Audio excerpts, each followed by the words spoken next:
Hi everybody, welcome to our DAT IQ weekly market update. This is our update for March the 7th, 2023. This is episode 237. I'm Dean Croak, market analyst here at DAT Freight and Analytics. I'm sitting in for Ken Adamo, and I'm joined today by Cody Kohler from ANZ Trucking, who's repping the Ohio State Buckeyes swag. He's our special guest today. We're talking produce. Good morning, Cody. Great to be with you. Good morning. Yeah. We've been wanting to get you on the show for a while. At least I have, because I'm a bit of a produce geek. A lot of my time in Australia was hauling produce. I'm just fascinated by this sector, and the scale of it here in the US is just immense, and especially the seasonality. So having you on is fantastic at this time of the year. Tell us a little bit more about ANZ and what you do. So ANZ, we've been around. It's actually our 20th year anniversary this year. So we started in 2003. We're mostly produce. We're all food and bev. That's all we haul, but probably about 95% of that's produce. Right. We also have some warehouses in key areas to help out with all of our customers' demands for produce. So California, Arizona, Washington. But yep, we're a produce broker mainly. So we eat, sleep, and breathe produce. Yeah. Yeah, I remember we met last year at TIA, and then we met at DATCon again, and we were sort of exchanging notes and your predictions. And I guess my predictions, sort of panned out. I don't know that it was that hard to predict given all the severe weather last year, but last year was an incredibly quiet year due to the drought on the West Coast in particular. This year we've got the reverse with extreme weather that's impacting certainly the start of the produce season. Yep. So we'll get back to you a little bit later, Cody. I've got to do the market update, and then we'll come back with our question of the week, and then I'll do an abbreviated market update, and then we can dive into some of the topics we want to talk about later in the show. So for those new to the program, remember that we're here every Tuesday at 10 a.m. Eastern, 7 a.m. Pacific, talking about trends in the freight market. Our primary role here is to answer questions and be as informative as we can. So make sure you get your questions into the chat section early in the show. They tend to back up a little bit. We've got a team in the background processing those, and we'll get to them towards the back end of the show. So let's start with some of the key trends we're watching. End of month. Flurry of activity potentially. We're not sure if it's a long-term trend or just an end-of-month shipping bonanza, as Chuck Snow called it yesterday. Spot market volumes and rates up during the last shipping week of the year. Some manufacturing data came out this week. We're seeing the market contract on the manufacturing side according to the ISM PMI, but not at a sufficiently rapid pace to suggest a recession in the overall economy at this pace. ACT Research or ACT Research, Class 8 net truck orders. These are preliminary numbers up 13% year over year. According to ACT, the February numbers are the first time in the last 5 months that year over year orders came in higher. According to ACT, it was a modest upside to their expectations. Exports, we had a look at exports from the IHS Market Peers database. Those numbers were finalized a couple of weeks ago. Of course, as you would realize, we shipped mostly air to Asia, followed by tree-related products. Trees are the common thread for imports and export. Furniture is the top product imported. Paper products are the number one export. In the nation's top 3 ports that account for just under half of all loaded imports, 3 out of every 4 containers that arrive typically go back overseas empty. On the West Coast, we've got some pretty bad weather. It's going to be a big topic of our discussion with Cody later. All the way from Oregon to the mountains of California and the golf courses of Phoenix. Unprecedented levels of snowfall this week. They're calling it a once-in-a-generation event. Some of the higher regions in California got up to 40 feet of snow. Entire towns shut down. So weather's having a big impact on some of our spot market volumes and rates. We'll cover in the show. So let's start off the market update with our load-to-truck ratio for dry van load. Post surge last week, final shipping week of the year, of the month. Sorry, no surprise there. A lot more volume was pushed into the spot market. Volumes were up 19% week over week. That was the most significant week over week gain this year, although the total volume of posts are around half of what they were at this time last year. Capacity did tighten slightly. We had a 4% decrease in equipment posts, and that represented an increase of about 24% in the load-to-truck ratio, up to 2.83. In refrigerated, 14% higher week-over-week volumes, a lot more volume coming in from Mexico, so that boosted some of the overall reefer spot market activity we saw. Total volumes in the market were up 23%. National produce volumes, though, still down 9% year over year. Florida and California volumes are way down. California volumes are still down about 70% year over year. We'll get to that when we come back with Cody. Import volumes from Mexico up about 14%. That added to a 50% week over week surge in reefer volume along the entire southern border. Avocados were the peak product coming in. Load to truck ratio in refrigerated up slightly to 4.29. And in flatbed, after being flat for the last few weeks, flatbed load post surged last week, increasing by 30%. Volumes on the shipping calendar are still about 76% lower than week 8 last year. Typically when DAT, this time of the year, we see an increase in volumes heading into spring. So that possibly makes last week's increase an indication that the flatbed market is pivoting. Rates certainly are. We'll cover that later.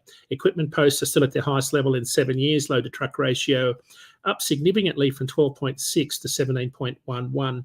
Having a look around some of our markets, the effects of the last week's severe weather on the West Coast and across the prairies was evident in dry van spot rates. They were up 5 cents a mile in the regions hardest hit, Idaho, Wyoming, and Montana. Dry van rates increased 14 cents a mile as blizzard conditions slowed down or closed interstates.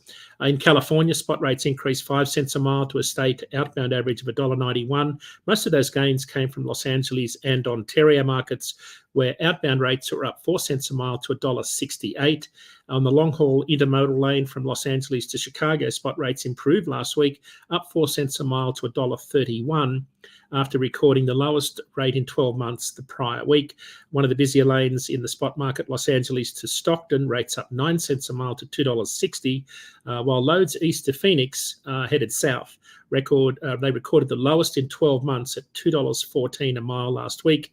In southeast market of Atlanta, outbound rates averaged $1.71. That was up 3 cents a mile. One of the busier lanes for dry vans is Orlando out of Atlanta. Loads were paying $2.69, roughly the same as the prior week, but still the lowest in 12 months. Loads from Atlanta to Elizabeth, New Jersey were flat at $1.60 a mile. Having a look at our refrigerated market surged, volume surged last week in the Pacific Northwest. Volumes were up 48% across the region. Washington State outbound spot rates increased 9 cents a mile to an average of $1.84.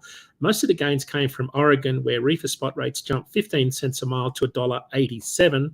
On some of the longer haul lanes, though, capacity was loose. Outbound from Portland, some of the loads going to Stockton, for example, $1.27, but 25 cents a mile higher than the February average. Los Angeles loads were up by about the same amount to 95 cents a mile. On the Gulf Coast in New Orleans, volumes up 13%. Capacity was tight. Outbound rates jumped 32 cents a mile to $1.90. That's after dropping for the prior 3 weeks. Excluding the pandemic-influenced years of 21 and 22, Louisiana's state average rate of $2.36 is the highest in 7 years. Out west in Nevada, reefer capacity was tight. Load posts were up 44% week over week. Spot rates up 20 cents a mile to $2.21. And back to our topic for today's question of the week and our guest, we're talking about the Salinas Valley produce region. It's in the San Francisco market. Load posts increased 21% last week. Spot rates for reefer loads were up a penny per mile to a market average of $2.04. Excluding 2021 and 22, reefer line haul rates are identical in that market to 2018 and 2019. This is about the time that spot rates typically start to climb now through July 4. Long haul loads from Salinas to Brooklyn are flat at the moment at $1.87, but according to Ratecast, they're forecast to peak around $2.18 in early June. That'll be slightly higher than last year's June peak. And having a look at a flatbed, capacity continues to tighten in the southeast. Spot rates up 9 cents a mile across the region to an average of $2.49. Solid gains were reported in Georgia. Rates increased 17 cents a mile to $2.54, a penny per mile higher than this time in 2021. In Houston, DAT's largest flatbed spot market, volumes up 26% week over week. Spot rates up 2 cents a mile to $2.32. Loads west to Lubbock in the Permian Basin were flat at $2.69, while loads north to Fort Worth were at the same level but down to the lowest in 12 months. Loads east to New Orleans were flat at $2.40 a mile. That's about where they've been since last November. Baltimore, a lot of activity there. We're heading into peak machinery import season. Baltimore is one of the big ro-ro ports on the East Coast. Volumes up 30% last week. Capacity tight. Outbound flatbed rates up for the fourth week to an average of 285. That's up almost 30 cents a mile in the last month. Loads going to London, Ontario at $2.52 have been flat since the start of the year, and around $1.50 per mile lower than the previous year. Baltimore to the Midwest, Bloomington market at $2.71 a mile. That's the highest since last April. Loads to Decatur, Illinois at $2.51 are the highest since August, and about 40 cents per mile lower than this time last year. So having a look at our year over year, look at spot rates, national average dry van line haul rate at $1.75, up 3 cents a mile in the last month, following last week's penny per mile increase.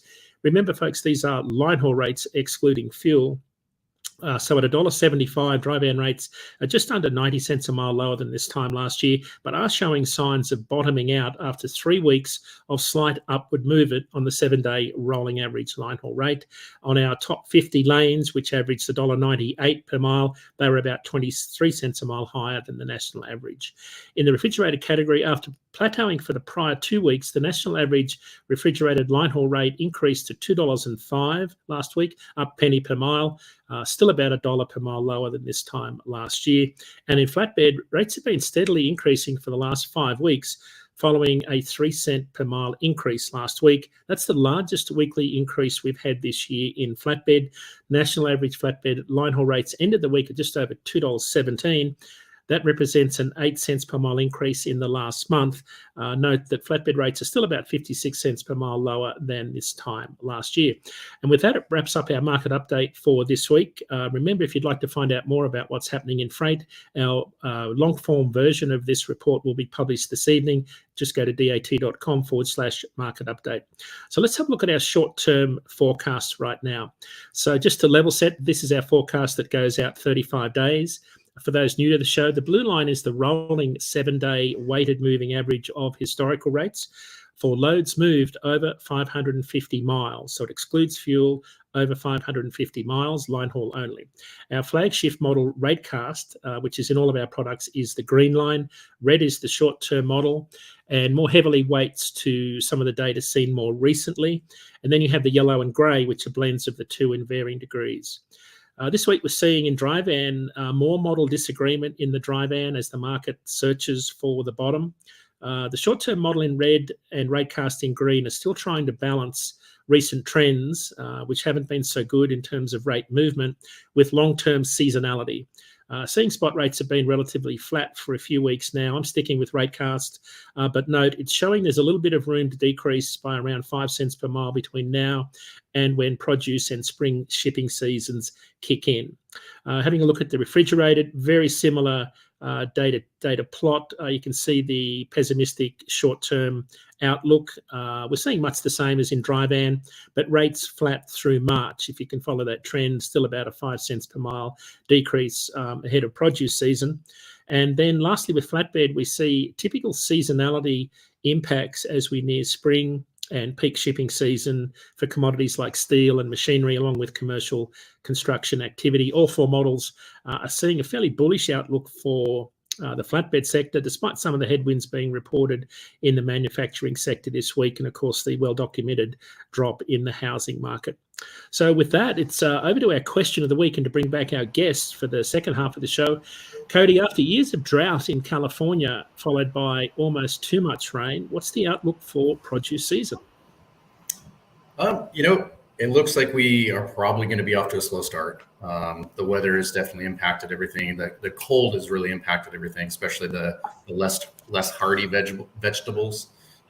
So broccoli, cauliflower, and everything looks like that's probably still going to be on schedule. But all the leafy greens have definitely been set back with the frost and the amount of moisture that they've had over there. The flooding that Salinas Valley had really impacted everything. So we're anticipating a little bit longer with the Yuma season this year, just because of that, and then a difficult transition, to say the least.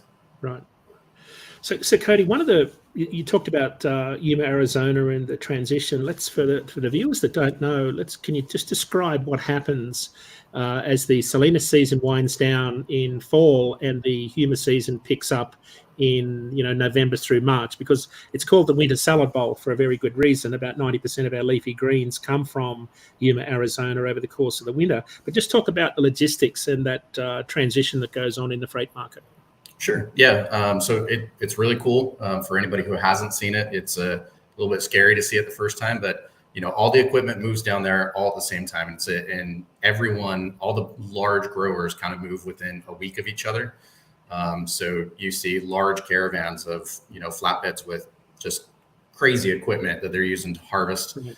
Just going down the road together, sometimes 10, 12 of them at the same time. It's really cool. We always nicknamed it the Death March because it was just from Salinas to Yuma back to Salinas. Everybody just packs up within a week and they get out of there. So it's really cool to see. Yeah, the one of the videos I've always been fascinated with is Church Brothers Farms. They have a great YouTube video out where they show that they move their entire processing plant on no less than 60 flatbed trucks during that transition to Yuma, Arizona, and then of course move them back. So before we got on the show, you were talking about maybe that season in Yuma, Arizona being extended. Can you speak a little bit more about what's driving that trend? It's weather. We've been unseasonably. I'm here in Phoenix, so we've been unseasonably cold here. So if that trend continues, they won't hit that heat that usually is what's going to force the Yuma crops, because we have a run on melons. That there's a melon season out of not just Yuma but the surrounding areas until about June or July. But I think that they're going to be able to get hopefully another harvest out of the leafy greens, just because it is cooler than normal. And then I think a lot of the weather, the cold weather up north is going to force them to have to grow down here for a little bit longer. Right. So you're talking about split loads. Can you sort of talk us through the logistics of those as two markets try and balance the demand? Yep. So typically we always have a transition week, and we call it a week, but it's usually about 2 weeks because not all the growers are going to move at the same time.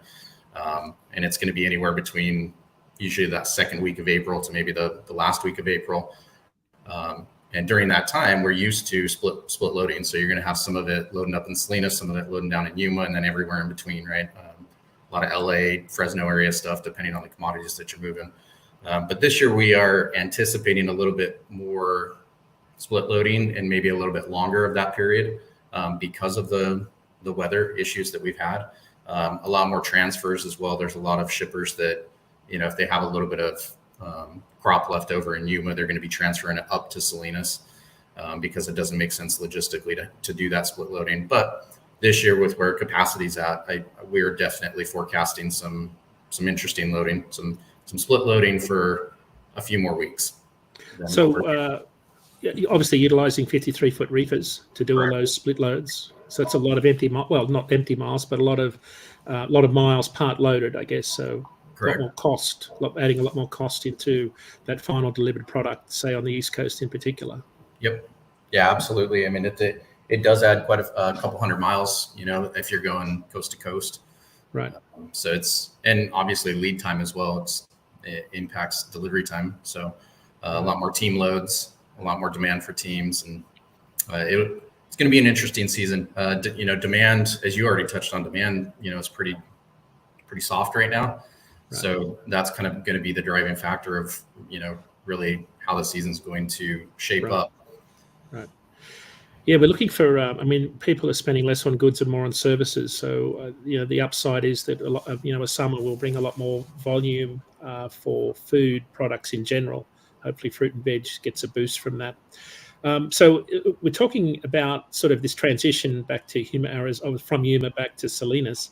When you and I met last year at TIA, we were talking about the drought in California. So last year's produce volumes were way down. Yep. Because of a multi-year drought and, the Colorado River drying up, towns going without water, having to truck tanker loads of water in, things were that bad. And then, of course, we go to just incredible amounts of rain in, January that have flooded the region and done a lot of damage. So we've gone from too much too little to too much water. What's that done to the planting season? You were mentioning that a lot of the lettuce needs to be planted earlier in the year, so I suspect there's been some damage there. Yeah, definitely. They try and get their first crop planted in January sometime, and I know some of the growers have, but a lot of them haven't. So it's going to push back. That goes back to that split loading with Yuma. I think they're going to try and extend Yuma a little bit more just to get some of those leafy greens in. But we're looking at a slower start this year for sure on that initial harvest out of Salinas. Right. So has the cold weather in the last few weeks made an impact also? Absolutely. I mean, that's kind of the driving factor. There's a lot of mornings. I was just in Salinas last week and played around a golf while we were there at Spyglass, and we were there at 6 a.m. There was frost on the ground. So, the frost is really what is kind of driving the leafy greens, especially because they're not very hardy, right? So they can't survive that. Right.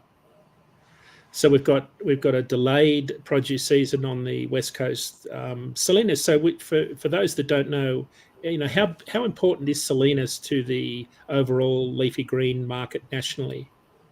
I mean, it's huge. It's a salad bowl during spring, summer, and a little bit of fall. So it's right. They're pretty much the only one that grows leafy greens during the summer. So it's very impactful. Right. What sort of volumes would you talk about? Give us some context. How many truckloads a week do you think would move out of there, loaded with lettuce? You know what? That's a good question. I don't know that one. I figured you might know that one.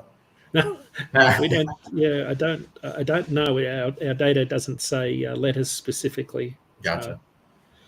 But it's a huge market. I mean, it's a massive market for refrigerated carriers. We see a lot of teams hitting the West Coast, hitting the East Coast, where I am, running. They'll have a couple of days transit schedule. They're doing round trips every week. A lot of them come into my area where I live, and they'll unload produce in, say, the market, New England Produce Center down in Chelsea and Boston, and then run up to Gloucester to load frozen, seafood back to the West Coast.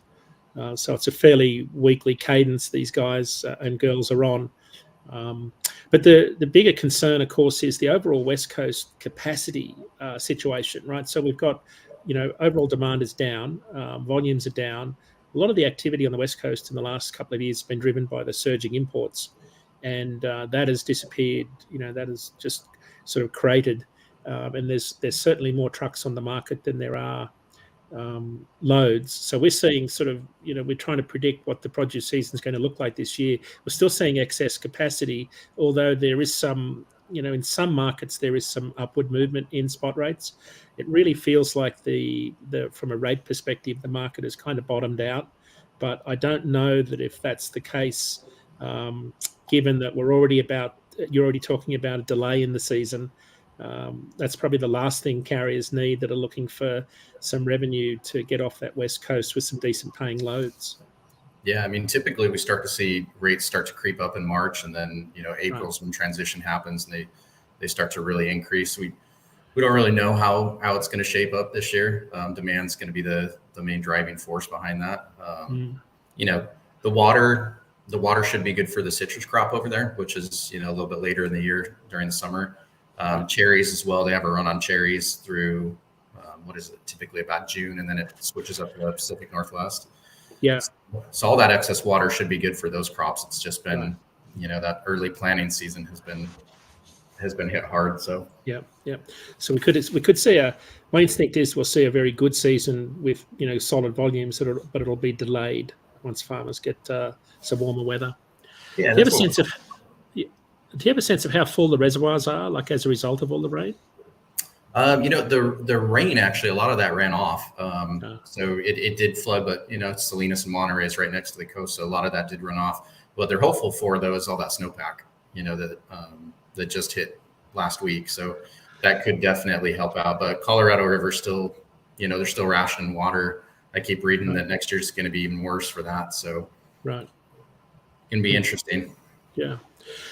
Cody, fascinating stuff. We had a few questions. Hopefully there'll be some questions in there for you. I'll just jump into them. Donnie Brown asks, do we have any updates on the change of new carrier applications? Donnie, we're still seeing the net number of carriers, coming in and out. The net is we're still losing carriers at about the rate of about 1,500 carriers a month. That's been going on since April. So that's the net, which means it's all of the new carriers that come in minus all the carriers that leave. It was positive up until last October. It turned negative in October, November. Carriers we've been losing capacity through December. It has flattened out a little bit, Donnie. We think we're looking for the market to start to stabilize and capacity to start to head back towards, sort of that zero break-even number, and then move back into, capacity coming back into the industry. When, I don't know. And maybe that sort of maps into the second question from Stan Chekowicz that asks, when is the market going to bounce back for carriers? I'm an owner-operator out of Phoenix. Depends on what sort of equipment you've got, Stan. We don't see the market. Well, we've been predicting that the spot market will bottom out and sort of start to improve in Q2. It's certainly feeling like that at the moment. We're seeing rates searching for a bottom and start to improve. Diesel prices are coming down. I think they were down to 428 as a national number yesterday, down 2.5 cents. So that's certainly good news on the diesel cost. Rates are starting to bottom out. That's what it looks like right now in the spot market. But I think, as we've been talking about all show, refrigerated rates could take a little bit longer before we see that bounce back, which will typically be in the April. We don't see the produce season starting in earnest until April. We're waiting for the Vidalia onion pack date and peaches to start to come online before we start to see serious produce volumes in the southeast. Flatbed, though, on the other hand, if you're a flatbed operator, Stan, we're seeing pretty good activity right now, particularly in the southeast. Those spot rates in the southeast are well north of $3.50 right now. Jamal Todman asked, what's the best way to search for 16-foot box truck loads? Jamal, we've got some changes coming in our load board right now that'll start to categorize out box trucks, straight trucks, liftgate trucks. So that'll be the best way to do it on our load board once we get that update out. It's I'm not sure what the release date is, but we'll let you know on the show as soon as we can. That's all the questions we've got today. But Cody, one thing you mentioned on the show sort of takes me back to my Irish roots and my grandparents that were Irish convicts. You were talking about the potato famine or potato shortage. I think rationing. Rationing. Right. Yeah. So this year, I think a lot of the shippers and growers last year learned, they had a big run on potatoes earlier in the year. And they ran out pretty quick, or maybe not ran out, but they got very, very slim there towards the end of that storage season. So what we've been hearing from our customers is that they've been kind of rationing them out, so that doesn't happen this year. So like I mentioned, if you order 8 trucks, you're probably going to get 6 of them.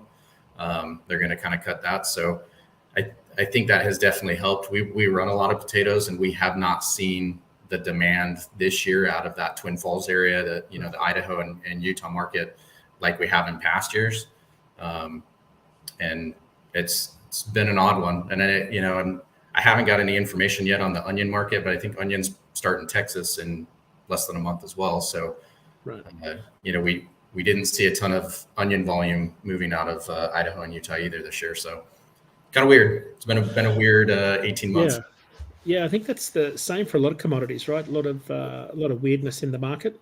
Hopefully, we've got Shay Myers from OYE Produce in, I think, South Dakota, or maybe Idaho. He's hopefully going to be on the show soon, talking about the onion market. They ship onions, I think, about 9 months of the year out of that market. Cody, this has been a fascinating discussion. Where can people find you, or if they've got questions, need to move freight, how do they contact you? They can find me on LinkedIn. Also, our website is anztrucking.com. There's a little section there that you can, actually just email, comes straight over to myself and, Tim Bruno, who's my counterpart over there on the East Coast. But LinkedIn's the best way to find me. Thank you. All right. So anybody's got any questions for Cody, you could also send us an email to askiq@dat.com. It's on the screen there now. We've got a team of folks answering that in the background. So as we wrap up the show, some shout outs, sales chatter on tomorrow for all of those brokers that are new to the industry. Dan Deegan, Ryan Muhammad, and Jeff Dickinson. It's on at 11 a.m. tomorrow. It's a new time. The daily podcast is on at 11 a.m. I'll be on there talking about data trends. Robert Rouse is on Landline Now. Sirius XM, channel 146, 7 p.m. tomorrow evening. I'm on with Jimmy Mack. Thursday on Sirius XM, Radio Nemo, Drive Time Radio. Don't miss the latest edition of Freight Find. Very good subject this week, final mile crowdsourcing. Our guest is Dr. Terry Esper, Associate Professor from the Fisher College of Business at Ohio State University. Of course, don't forget the Mid-America Truck Show is on in a couple of weeks. Make sure you swing by our booth. It's the only way you can get tickets to see country music star L.V. Shane. We'll have a pretty big presence there. TIA Capital Ideas is on in Florida, April 19 through 22. Make sure you're there. We'll have a pretty strong presence always. And as we wrap up the show, remember, if you'd like to find out more and get some of the charts from the show today, go to dat.com/market update and download our weekly report. Should be published this evening. And with that, have a safe week, everybody. Thanks, Cody, for being on the show. We'll catch everybody next week. Thanks, guys.